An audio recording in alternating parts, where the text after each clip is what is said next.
नमस्कार दोस्तों, स्वागत है आपका मेरे चैनल कॉमिक्स लाइफ में। शुरू करते हैं सागर सलीम सीरीज की एक मज़ेदार कॉमिक्स बर्फ का जहन्नुम पार्ट 3। वह वापस आए। उस समय तक 3 और व्यक्ति अपने पैरों पर खड़े हो चुके थे।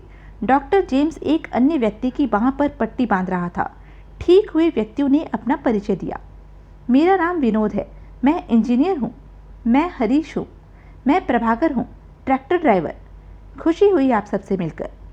अचानक सागर को कुछ याद आया और उसने सतीश से पूछा, सतीश, क्या तुमने कमांडर प्रताप को सूचना दी है कि हम स्टेशन कोल्डा पहुंच गए हैं? मैं उनसे संपर्क करने की कोशिश कर रहा हूं, लेकिन ऐसा लगता है जैसे वह मेरी आवाज़ नहीं सुन पा रहे हैं। हाँ, मैं उनकी आवाज़ सुन रहा हूँ। वह क्या कह रहे हैं? वह हमें बुला रहे हैं। कहते हैं हम ज़्यादा देर सतह पर नहीं रह सकते, तुरंत वापस आओ, वापस आओ।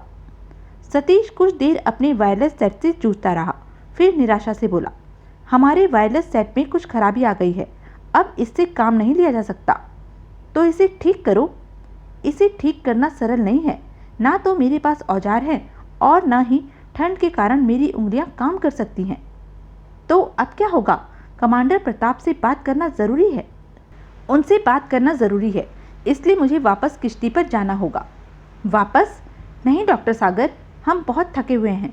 इसके अलावा यह भी हो सकता है हमारे पहुंचने से पहले ही कमांडर किश्ती को पानी में ले जाने के लिए विवश हो जाएं। फिर हमारी मौत निश्चित है, क्योंकि फिर हम वापस यहाँ तक नहीं पहुँच सकेंगे। इसलिए मैं अकेला जाना चाहता हूँ। आप यहीं स्टेशन पर रुकिए। यह नहीं हो सकता, हम आपको अकेले नहीं जाने देंगे। यह तो जानबूझकर आत्महत्या है। हाँ, आप नहीं जाएंगे। किसी को तो जाना ही पड़ेगा कैप्टन। अगर कोई किश्ती पर पहुंच जाएगा तो कमांडर यहाँ की स्थिति से परिचित हो जाएंगे। अब हमें स्टेशन का पता चल चुका है। नीचे समुद्र में पहुंचकर स्टेशन के निकट ही हम दोबारा सतह पर आ सकते हैं। लेकिन अगर हम किश्ती तक पहुंच ही नहीं सके तो क्या होगा? यह खतरा तो मोल लेना ही होगा। यहाँ 12 व्यक्तियों के जीवन का सवाल है। कमांडर प्रताप को यहाँ की स्थिति का पता न चला तो वह यहाँ तक नहीं पहुँच सकेंगे और हम सब यहीं समाप्त हो जाएंगे। इसलिए यहाँ बैठकर मौत की प्रतीक्षा करने से अच्छा है कि जीवन के लिए संघर्ष किया जाए। ओके डॉक्टर सागर, फिर मैं भी आपके साथ चलूँगा।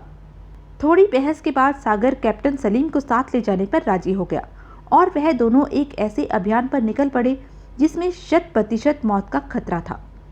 मैं उन 8 व्यक्तियों का जीवन बचाने के लिए अपना जीवन खतरे में डाल रहा हूँ और उन 8 में से एक हत्यारा है, मेरे दोस्त रवि का हत्यारा। वापसी की यात्रा बहुत कठिन थी। दोनों थके हुए थे, इसलिए धीरे धीरे आगे बढ़ रहे थे। मिस्टर सागर, हम किश्ती तक पहुंच जाएंगे ना? 2 घंटे तक चलने के बाद। हम कितनी दूर आ गए होंगे? 3-3.5 मील के करीब। अगले 2 घंटे बाद। अब तो हम 6 मील की यात्रा कर चुके हैं, फिर किश्ती नज़र क्यों नहीं आ रही? लगता है हम रास्ता भटक गए हैं। कैप्टन सलीम बर्फ पर बैठ गया। हे भगवान, फिर तो हम बच नहीं सकते। हिम्मत न हारो कैप्टन, उठो, चलते रहो। नहीं, मैं अब चल नहीं सकता। मुझ में खड़े होने की भी शक्ति नहीं है। तो शक्ति पैदा करो कैप्टन, चलना तो पड़ेगा ही। उठो, मैं तुम्हें सहारा देता हूँ। सलीम को सहारा देकर वह फिर चलने लगा। डॉक्टर सागर, मुझे लगता है कमांडर किश्ती को समुद्र में ले गए होंगे। नहीं कैप्टन, कमांडर हमारी प्रतीक्षा जरूर करेंगे। मुझे विश्वास है कि वह हमें रास्ता दिखाने की कोशिश भी करेंगे। वह हमें रास्ता कैसे दिखा सकते हैं? उन्होंने हमारे मार्गदर्शन के लिए किश्ती पर कोई लैंप जला रखा होगा, लेकिन यह हमारा दुर्भाग्य है कि हम 4-6 गज से आगे नहीं देख पा रहे हैं। कुछ दूर और चलने पर, कैप्टन सलीम, हमें इस चट्टान पर चढ़कर देखना चाहिए। शायद हमें रोशनी की कोई झलक नजर आ जाए। सागर भी बहुत थक चुका था, अतः वह दोनों पेट के बल लेटकर खिसकते हुए चट्टान पर चढ़ने लगे। डॉक्टर सागर, लगता है हमारी कब्रें इसी चट्टान पर बनेंगी। प्लीज़ सलीम, इतने निराश न हो। ऊपर पहुंचकर, यहाँ से तो कुछ भी नहीं दिखाई दे रहा। हाँ, कोई रोशनी भी नहीं है। अब मुझ में इस चट्टान से उतरने का साहस नहीं है। सलीम, कहीं ऐसा तो नहीं कि हम गलत दिशा में देख रहे हों? क्या मतलब? मतलब यह है कि हो सकता है हम किश्ती से आगे निकल आए हों। और सागर ने घूमकर पीछे की ओर दृष्टि जमा दी। कुछ देर देखने के बाद अचानक वह खुशी से चीख उठा, सलीम, देखो, उधर कुछ नजर आ रहा है। कहाँ? मुझे तो कुछ नजर नहीं आ रहा। ध्यान से देखो सलीम, मुझे लगता है वहाँ कोई रोशनी है। हाँ हाँ हाँ, आपको भ्रम हो रहा है डॉक्टर सागर, वैसा ही भ्रम जैसा रेगिस्तान में भटकते प्यासे हिरण को पानी का होता है। नहीं, यह भ्रम नहीं है, वहाँ जरूर कुछ है, कोई रोशनी। ओह! तभी एक विचित्र घटना घटी। जिधर सागर देख रहा था वहां से अंधेरे को चीरता हुआ आग का एक गोला आकाश की ओर गया और ऊपर आकर फट गया।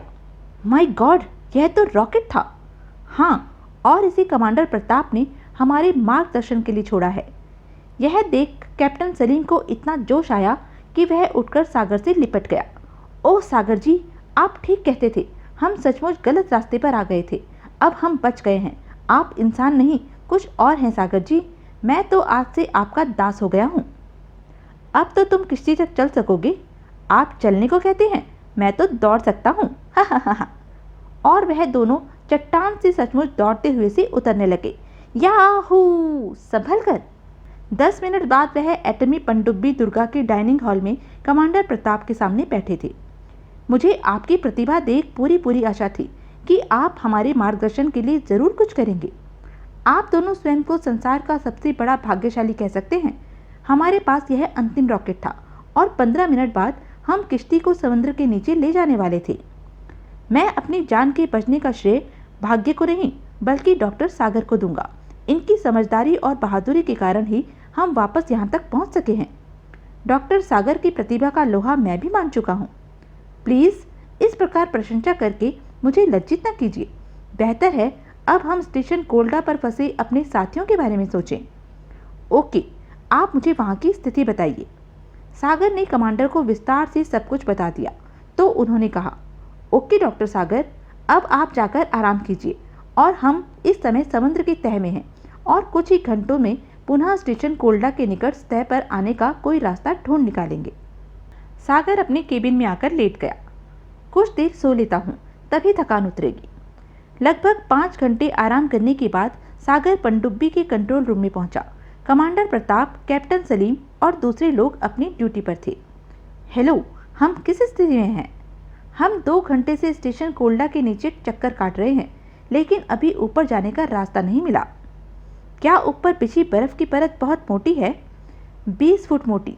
मैं तारपीडो इस्तेमाल करने का विचार कर रहा हूँ। अगर सफल हो गए तो हम स्टेशन कोल्डा से आधा मील के अंदर सतह पर आ जाएंगे।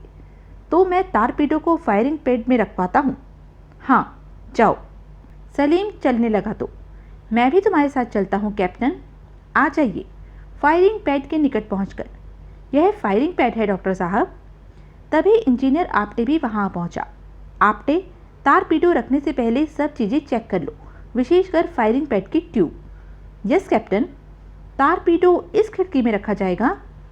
जी हाँ, वास्तव में यह खिड़की एक सुरंगनुमा ट्यूब में खुलती है, यानी यह पहली खिड़की है। दूसरी खिड़की भीतर ट्यूब के सिरे पर है। जब तारपीडो चलता है तो यह दोनों खिड़कियां एक क्षण के लिए खुलकर बंद हो जाती हैं और तारपीडो बाहर निकल जाता है। मैं समझ गया। आपटे फायरिंग पैड की खिड़की चेक करने के लिए उसका लैच हटाने लगा। तभी एक दुर्घटना घट गई। ओह! कैप्टन सलीम घबराकर चिल्लाया। यह क्या हुआ आपटे? खिड़की बंद करो। My God! आपटे बेचारा नीचे पड़ा हुआ था, अतः सलीम और सागर खिड़की के निकट पहुंचे और उसे बंद करने की कोशिश करने लगे। उफ! ओह! सलीम पानी की धार से बचकर पुनः खिड़की तक पहुंचो। जी। दोनों ने एक बार फिर कोशिश की और इस बार वे खिड़की बंद करने में सफल हो गए। बंद हो गई, लेकिन पानी बहुत भर गया है। यही नहीं, यहाँ की ऑक्सीजन भी समाप्त हो गई है। चलो यहाँ से, चलो। सागर ने आपटे को उठाकर कंधे पर लाद लिया। जल्दी करो। वह ऊपर पहुंचे तो एक जवान घबराया हुआ आया। कैप्टन, हम डूब रहे हैं। किश्ती समुद्र में बैठती जा रही है। अब हम नहीं बच सकेंगे। Oh my God! क्या सागर व उसके साथी समंदर में डूबने से बच सके? तारपीडो वाली खिड़की में से पानी अंदर कैसे आया? वह व्यक्ति कौन था जिसने स्टेशन कोल्डा में आग लगाकर वहां के व्यक्तियों को मारा? क्या सागर व उसके साथी स्टेशन कोल्डा से स्वदेश लौट सके? यह सब हम जानेंगे अपने अगले वीडियो लाश का संदेश में। तब तक के लिए बने रहें मेरे साथ और हाँ, मेरे चैनल को लाइक, शेयर और सब्सक्राइब करना ना भूलें। धन्यवाद।